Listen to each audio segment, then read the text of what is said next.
అందరికీ నమస్కారం అండి.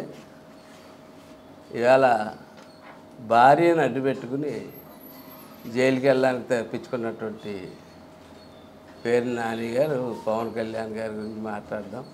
పవన్ కళ్యాణ్ గారు పంచాయతీరాజ్ వ్యవస్థను నిర్వీర్యం చేశారని మాట్లాడడం కొంచెం ఆశ్చర్యంగా అనిపించి మీతో 4 విషయాలు పంచుకుందామని చెప్పి ఇవాళ కూర్చోవడం జరిగిందండి. 75 సంవత్సరాల స్వతంత్రం నిర్మించుకున్న తర్వాత ఈ రాష్ట్రం ఒక డెవలప్మెంట్ రేంజ్లోకి వెళ్తున్న పరిస్థితుల్లో మీరు ఈ రాష్ట్రాన్ని ఒక యుద్ధం తర్వాత శకలాలు మిగిలినట్టుగా అన్ని వ్యవస్థల్ని నిర్వీర్యం చేసేసి ఇవాళ మేము ఏదో నిర్వీర్యం చేసినట్టుగా మాట్లాడడం ఆశ్చర్యం అనిపించి చెప్తా ఉన్నాం. మాకు ప్రభుత్వం అప్పచెప్పేటప్పటికీ 10 లక్షల కోట్ల రూపాయలు అప్పు మీరు ఇచ్చేళ్తే ఆ అప్పు మీద మేము వడ్డీ కట్టుకుంటూ ఉన్నాం. అలాగే 85 లక్షల టన్నుల చెత్త ప్రతి ఊరిలోని కూడా ఊరికి అటు ఇటు వేస్తూ ఉంటే ఆ చెత్తను శుభ్రం చేసి పని మీద సగం మేము ఉన్నాం. ఇన్ని కార్యక్రమాల మీద మేము ఉన్నాం. ఇవాళ పవన్ కళ్యాణ్ గారు వచ్చిన తర్వాత ఎన్ఆర్జీఎస్కి 2 సంవత్సరాలు ఎక్స్టెన్షన్ తీసుకొచ్చారు. ఎందుకంటే ఇవాళ ఈ రాష్ట్రంలో ఏ అభివృద్ధి జరగాలన్నా ఎన్ఆర్జీఎస్ తప్ప ఇంకొక రూపాయి లేకుండా ఒక 5 సంవత్సరాలకు ముందు సరిపడా అంత డబ్బు చేసాడు.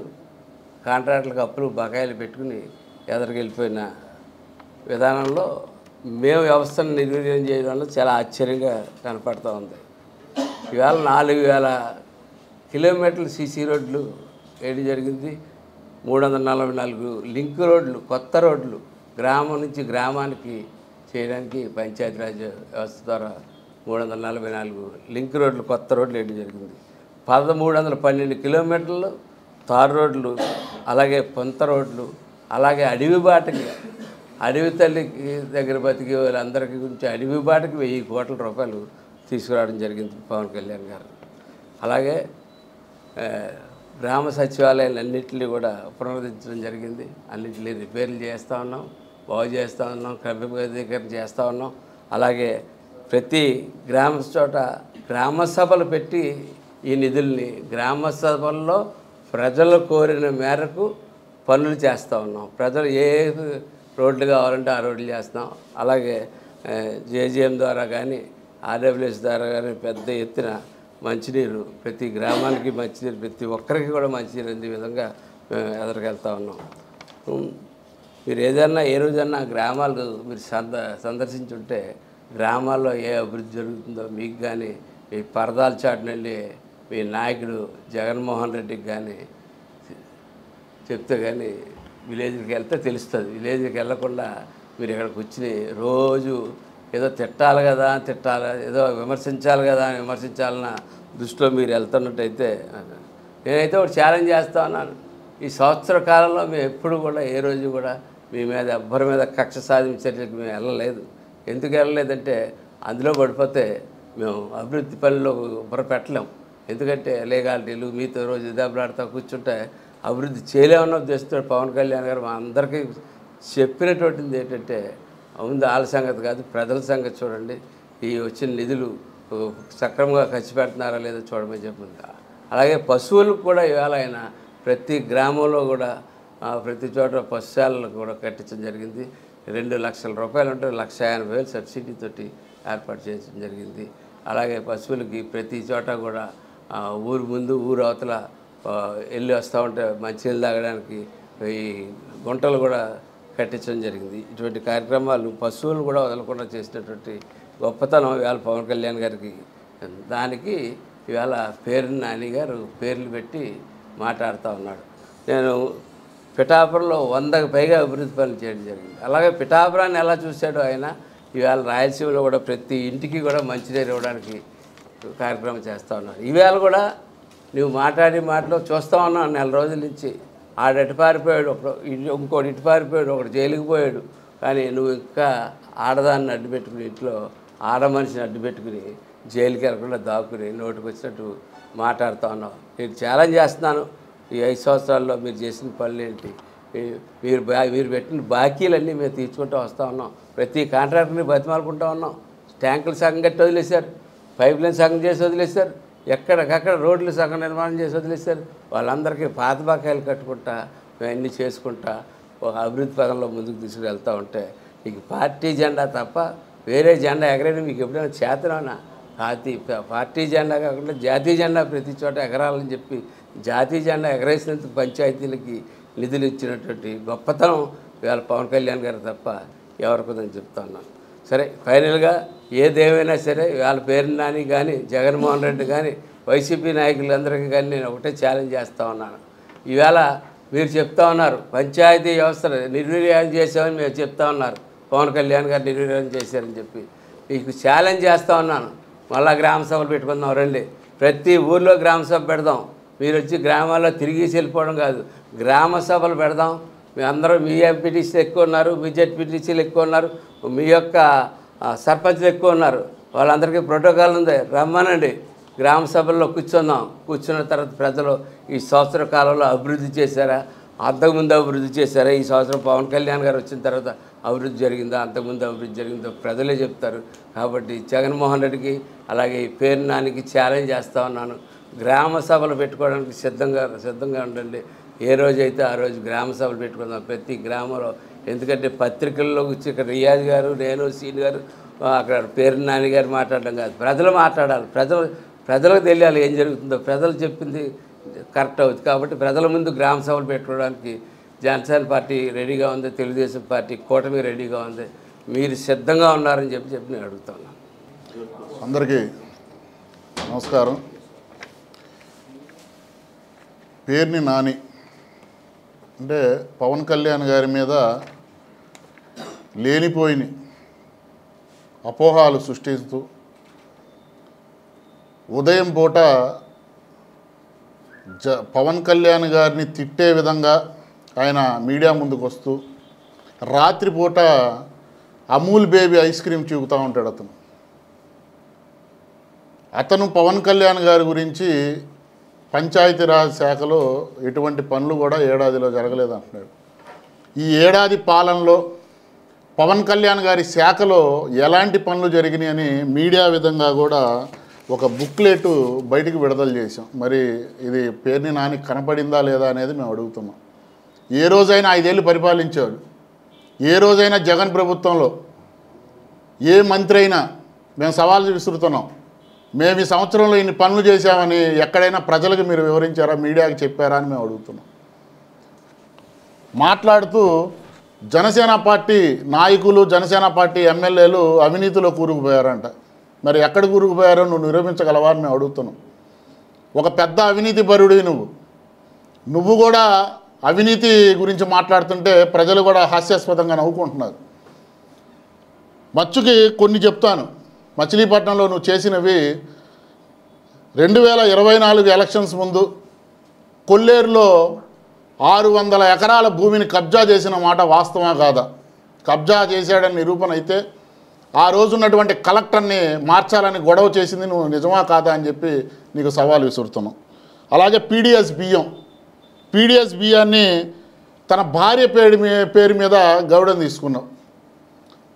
తీసుకొని దాంట్లో ఒక ప్రభుత్వ ఉద్యోగిని పెట్టాల్సింది పోయి నీ పిఏని అక్కడ అపాయింట్ చేసుకున్నావు. మరి నీ పిఏ నువ్వు ఎలా అపాయింట్ చేస్తావని చెప్పి మేము అడుగుతున్నాం. పిఏని అపాయింట్ చేసి గన్నవరంలో స్టాంప్ పేపర్లు కొని మచిలీపట్నంలో రిజిస్ట్రేషన్ చేసుకున్నావు. మరి ఇవన్నీ మేము బయటపెట్టడానికి సిద్ధంగా ఉన్నాం. నువ్వు సిద్ధంగా ఉండవా అని మేము అడుగుతున్నాం. ఇవన్నీ కూడా మీడియాలో వచ్చినాయి. మరి వీటన్నిటికి కూడా నువ్వు సమాధానం చెప్పాలని అవినీతి దానికి డేటు మార్చి నువ్వు రిజిస్ట్రేషన్ స్టాంప్ పేపర్లు తీసుకున్నావా లేదా? తర్వాత మడక ల్యాండ్ బుస్సుగా అక్రమంగా జగనన్న ఇళ్ళ పేరు మీద నువ్వు వ్యాపారం చేసింది నువ్వు, నీ పార్ట్నర్ కోడాలి నాని ఇద్దరు కలిసి 100 కోట్ల వ్యాపారం అక్రమంగా దోచుకున్న మాట వాస్తవం కాదా? అలాగే ఫైబర్ నెట్ మచిలీపట్నానికి పార్లమెంట్ నియోజకవర్గాల్లో 6 నియోజకవర్గాలు 20,000 కనెక్షన్లు ఈయన కొడుకు మీద తీసుకున్నాడు పేరు మీద. ఇవన్నీ నీ అవినీతి చేసినటువంటి పనులు. అలాగే మెడికల్ కాలేజీ కూడా నీ స్థలం ఊరి చివర ఉన్నటువంటి నీ స్థలం పక్కన నీ బినామీ వాళ్ళ పక్కన ఉన్నటువంటి స్థలాలు రేట్లు పెంచడానికి మెడికల్ కాలేజీని తీసుకెళ్ళి అక్కడ పెడితివి. ఈరోజు మచిలీపట్నం డెవలప్ కాకపోవడానికి కారణం ఇది కూడా ఒక ఉదాహరణ. అలాగే ఈయన తండ్రి పేర్ని కృష్ణమూర్తి. పేర్ని కృష్ణమూర్తి ఏ ఇంట్లో చనిపోయాడు, ఏ ఇంట్లో చనిపోతే ఏ ఇంట్లో నుంచి మీ నాన్న దహన సంస్కారాలు చేశారు నువ్వు చెప్పగలవా? అసలు ఒకటే నేను సూటిగా అడుగుతున్నాను పేర్ని నానేని, విక్టోరియా ఎవరు, విక్టోరియా అమ్మ ఎవరు, నువ్వు సమాధానం చెప్పగలవా? ప్రజల్లోకి వచ్చి విక్టోరియా ఫలానా ఆమె అని నువ్వు సమాధానం చెప్పగలవా? ఎందుకు విక్టోరియా ఇంటికాడి నుంచి మీ తండ్రి దాన సంస్కారాలు చేశారు, మరి మీ ఇంటికాడి నుంచి ఎందుకు తీసుకెళ్ళలేదు? అలాగే పీడిఎస్ బియ్యంలో అవినీతి జరిగిందని నిరూపిస్తే తన భార్యని అరెస్ట్ చేయడానికి వెళ్తే మా భార్యని అరెస్ట్ చేస్తారా అని చెప్పి అడుగుతున్నారు. ఏ చట్టం నీకు వర్తించదా? మీ భార్య ఉన్న విక్టోరియా మహారాణి కోడల, విక్టోరియా మహారాణి కోడలైతే చట్టాలు వర్తించవా, అరెస్ట్ చేయకూడదా అని చెప్పి మేము అందరం కూడా జనసేన పార్టీ నుంచి అడుగుతున్నాం. ఈ కొన్నే నీకున్నటువంటి అవినీతి. మేము ఇవన్నీ అడగం, అసలు విక్టోరియా అమ్మ ఎవరనేది అడుగుతున్నాం. మేము నీకు దమ్ముంటే చెప్పు విక్టోరియా అమ్మ ఎవరు, మీ నాన్న దాన సంస్కారాలు అక్కడి నుంచి ఎందుకు చేయాల్సి వచ్చిందని. ఇన్ని పెట్టుకొని నువ్వు ఒక నిజాయితీపరుడైనటువంటి మా అధ్యక్షుడు పవన్ కళ్యాణ్ గారి గురించి నువ్వు మాట్లాడుతుంటే చాలా సిగ్గేస్తుంది. పేర్ని నాని ఇకనైనా నువ్వు జాగ్రత్తగా ఉండు, మాట్లాడేటప్పుడు చాలా హుందాగా మాట్లాడు, లేకపోతే నీకు 24 ఎన్నికల్లో ప్రజలు తీర్పిచ్చారు, రేపు 29 ఎన్నికల్లో కూడా నీకు ఇదే తీర్పు రాబోతుంది. మాట్లాడేటప్పుడు హుందాగా మాట్లాడాలని చెప్పి పేర్ని నానికి మేము సవాల్ విసురుతున్నాం, హెచ్చరిస్తున్నాం. ఇది సవాలు కూడా కాదు, ఇది అమూల్ బేబీ ఐస్ క్రీమ్ చీకినంత ఈజీ కాదు నువ్వు మాట్లాడటం. నీ దగ్గర ఆధారాలు ఏదైనా ఉంటే బయటపెట్టు, అంతేగాని మీడియా ఉంది, నాకు సాక్షి ఛానల్ ఉంది, మేము సాక్షిలో ఏమైనా మాట్లాడతాం అంటే మాత్రం జనసేన పార్టీ నుంచి ఊరుకునే ప్రసక్తే లేదు. జాగ్రత్తగా ఉండమని చెప్తున్నాం. నిన్ను మీ నాయకుడు కూడా మారాలా. ఎక్కడికి వెళ్ళినా ప్రజల్ని విద్వేషానికి రెచ్చగొడుతూ ప్రజల మధ్యలో గొడవలు సృష్టిస్తూ ఈరోజు రాష్ట్రంలో మీరు చేస్తున్నటువంటి కార్యక్రమాలన్నీ కూడా ప్రజలు గుర్తిస్తున్నారు. ఎందుకంటే ఇటీవల కాలంలో జగన్ని కూడా చూసాం మనం. ఆయన ఇస్తుంది ఎవరికంటే రౌడీల్ని గుండాలని తప్పితే ఎవరిని పరామర్శించట్లా. తెనాలి పోయాడు, తెనాలి పోతే అక్కడ పరామర్శించేది ఎవరినంటే రౌడీల్ని, గంజాయి బ్యాచ్ని. అలాగే ఇక్కడికి వచ్చాడు గుంటూరులో, అక్కడ పరామర్శించింది ఎవరంటే ఈయన మాట నమ్మి 175కి 175 వస్తున్నాయి మా జగన్ అన్న చెప్పాడని చెప్పి బెట్టింగ్ పెట్టుకుంటే ఆ బెట్టింగ్ పెట్టుకున్నటువంటి వ్యక్తి విగ్రహం పెడితే ఆ విగ్రహం ఆవిష్కరణకి ఇతను పోతాడు. సిగ్గుండాలి ఇలాంటి వ్యక్తి ఒక రాజకీయ పార్టీ నాయకుడు. ఒక బెట్టింగ్ రాయుళ్ళకి, ఒక గంజాయి బ్యాచ్లకి, ఒక రౌడీ షీటర్లకి ఇతను పరామర్శలకు వెళ్తున్నాడు. వీళ్ళు మాట్లాడతారు. అదేంటంటే 29 ఎలక్షన్ మేము ప్రభుత్వం వస్తే రప్పకు వస్తాడు. ఎంతమందికి వస్తారు మీరు అంటే ఆంధ్ర రాష్ట్రాన్ని శ్మశానం చేస్తారా అని మేము అడుగుతున్నాం. చట్టాలు లేవా, మిమ్మల్ని అరెస్ట్ చేయకూడదా? అదేంటంటే మా కార్యకర్త అంటాడు ఒక వైసీపీ నాయకుడు వచ్చి టీవీల్లో, అంటే మీ నాయకుడు అయితే మీరు చంపుకోవచ్చా? అంటే మా బాబాయిని మేమే చంపాము, మాకు చంపుకునే హక్కు లేదా? మా కార్యకర్తలు మేము చంపుకోలే హక్కు లేదా? అంటే నిజంగానే మీకు హక్కు లేదు. ఒక మనిషి ప్రాణం తీసే హక్కు మీకు ఎవరు ఇచ్చారు? కాబట్టి మాట్లాడేటప్పుడు పద్ధతిగా మాట్లాడమని చెప్పి వైసీపీ నాయకుల్ని ముఖ్యంగా పేర్ని నాని హెచ్చరిస్తున్నాం. ఈ రోజున పేర్ని నాని గారు, ఆయన పవన్ కళ్యాణ్ గారు జనసేన పార్టీ జపం చేయిందే ఆయన నిద్రపట్టదేమో. దేనికంటే ఈయనకి ప్రచారం కావాలి. ప్రచారం కావాలంటే జనసేన పార్టీని పవన్ కళ్యాణ్ గారిని ప్రతిరోజు విమర్శించే పని. అసలు ఇంకా మీరు జగన్ భజన చేస్తూ ఈ రోజున ఆంధ్ర రాష్ట్రం ఒక తరం, ఒక భవిష్యత్తు వెనకబడిపోయింది మీ 5 సంవత్సరాల పరిపాలనలో. దీనికి 94% విక్టరీగా 94% ప్రజలు వన్ సైడ్గా 94% మాకు సీట్లు ఇచ్చారు ప్రభుత్వానికి. ఒక మంచి పరిపాలన చేస్తూ ఉంటే ఈ సంవత్సర కాలంలో మీరు గత 5 సంవత్సరాల్లో ఎంతమంది జనసేన పార్టీ కానీ, తెలుగుదేశం పార్టీ కానీ, బీజేపీ పార్టీ కార్యకర్తలు కానీ వీళ్ళవి కానీ పింఛన్లు తీసేశారు. ఎంతమంది అర్హుల్ని అనర్హులుగా చేశారు. కానీ మేము పార్టీ వచ్చిన తర్వాత ఎవరిని ఒక్కరిని కూడా మేము తీయలేదు. ఈ సంవత్సరం కాలంలో ఎన్ని పథకాలు అయితే ఇచ్చామో ప్రతి ఒక్కరిని కూడా అదే కంటిన్యూషన్ చేస్తుంది తప్పితే రాజకీయంగా ఏం చేయట్లేదు. ప్రజలందరూ మన వాళ్ళే, మనకి ప్రతి ఒక్కళ్ళు ఓటు వేశారు, వాళ్ళందరినీ మనం జాగ్రత్తగా చూసుకోవాలి అనే ఉద్దేశంతో ఈ రోజున ఒక సుపరిపాలన జరుగుతూ ఉంటే మీరు ఒక వికృత చేష్టలతో రకరకాలుగా విమర్శించడం ఇది కరెక్ట్ కాదు. దేనికంటే మా అధినాయకుడు పవన్ కళ్యాణ్ గారు ఆ రోజున తన కోసం కాకుండా ఆంధ్ర రాష్ట్రం కోసం ఒక 5 సంవత్సరాల భవిష్యత్తు వెనక్కి పడిపోయింది, దీన్ని మనం కట్టుబడి ఉండాలని చెప్పి తాను తగ్గించుకొని కూటమి కట్టడానికి ప్రధాన కారణం అయ్యి ఈ రోజున ప్రభుత్వంలో రాష్ట్రంలో కాదు కేంద్రంలో కూడా భాగస్వామ్యం. దాంట్లో భాగంగానే మొన్న ఆయన పంచాయతీరాజ్లో రూరల్ వాటర్ సప్లై స్కీమ్ కింద మీ అధికారంలో మీ 5 సంవత్సరాల అధికారంలో ఉండగా ఆ పథకం వాడక నిర్వీర్యం అయిపోతున్న టైంలో పవన్ కళ్యాణ్ గారు అధికారంలో మా కూటమి అధికారంకి వచ్చిన తర్వాత మోడీ గారిని రిక్వెస్ట్ చేస్తే దాదాపు 7,000 పైచిలు కోట్లు ఆంధ్ర రాష్ట్రం కాక దేశం మొత్తానికి కూడా ఆర్డబ్ల్యూఎస్ స్కీమ్ వర్తించే పరిస్థితి ఈ రోజున. దాంట్లో దాదాపు ఇప్పటికే 3,000 కోట్లు ఖర్చు పెట్టారు రూరల్ వాటర్ సప్లై కింద. దీంట్లో ప్రత్యేకంగా చెప్పాలంటే పులివెందులకు కూడా ఖర్చు పెట్టారు. అంటే ఇవన్నీ మీరు దృష్టిలో ఉంచుకోండి. మీరు చేసినప్పుడు వీడు జనసేన, వీడు తెలుగుదేశం, లేదా వీడు బీజేపీ మనోడు కాదని చెప్పి ఏరి పరిపాలన చేసి ఈ రోజున మేము అందరినీ సమానంగా చూసి పరిపాలన చేస్తా ఉన్నాం. అలాగే ఆంధ్ర రాష్ట్రంలో పంచాయతీల్లో ఒకేసారి అన్ని పంచాయతీలకి గ్రామ సభలు పెట్టింది ఎప్పుడైనా మనం చూసామా? ఒకే రోజు దాదాపు 4,000 పైసలు గ్రామ సభలు నిర్వహించారు. ఇది చరిత్రలో రికార్డు పవన్ కళ్యాణ్ గారు. అలాగే ఏనుగులు వచ్చి నాశనం చేస్తూ ఉంటే పంటలని కర్ణాటక గవర్నమెంట్, అది మా కూటమిలో భాగం కాకపోయినా కానీ కాంగ్రెస్ గవర్నమెంట్ అయినా కానీ రిక్వెస్ట్ చేసి కుంకి ఏనుగులు తెప్పించిన పరిస్థితి. ఏ నాయకుడైనా ఇలా చేశారా గతంలో? ఇవన్నీ మీరు ఆదర్శంగా తీసుకోండి. అంతేగాని ప్రతిదానికి విమర్శలు ఇలా చేయడం కాదు. మీ నాయకుడు చూస్తే ప్రజలను రెచ్చగొడతాం, ప్రజలు రోడ్డు మీదకి వచ్చేసి వాళ్ళని విచక్షణరహితంగా రప్ప అని వాళ్ళు చేస్తుంటే నువ్వు దానికి సపోర్ట్ చేయడం, పుష్ప సినిమా డైలాగ్ అని చెప్పి అవి సినిమాలకే పనికి వస్తాయి. మా నాయకుడు చెప్తారు అవి సినిమాల్లోనే పనికి వస్తాయి, ప్రజల్లో కాదని చెప్పి. మీరు ఇవన్నీ ఎలా చేస్తూ ఉన్నారంటే ఒక గంజాయి బ్యాచ్కి సపోర్ట్ చేయటం, లేదంటే ఒక బెట్టింగ్ యాప్లు బలైన వాళ్ళకి సపోర్ట్ చేయటం, వాళ్ళ విగ్రహాలు ఓపెనింగ్కి వెళ్తాం, రౌడీ షీటర్లకు సపోర్ట్ చేయటం. చివరికి మీ పార్టీలో ఆ గంజాయి బ్యాచ్, రౌడీ షీటర్లు తప్పితే సామాన్య ప్రజలు ఎవరు ఉండరు. ఇదైతే మేము జనసేన పార్టీ తరఫున చెప్తా ఉన్నాం. ఎందుకంటే మా అధ్యక్షుడు పవన్ కళ్యాణ్ గారు ఎంతో నిజాయితీగా ఈ రోజున ఎక్కడ ఆయన ట్రాన్స్ఫర్లో కానీ ఆయన పంచాయతీలో ప్రతి ఒక్క విధులు కూడా ఎంతో నిజాయితీగా నిర్వహిస్తూ ఉన్నారు.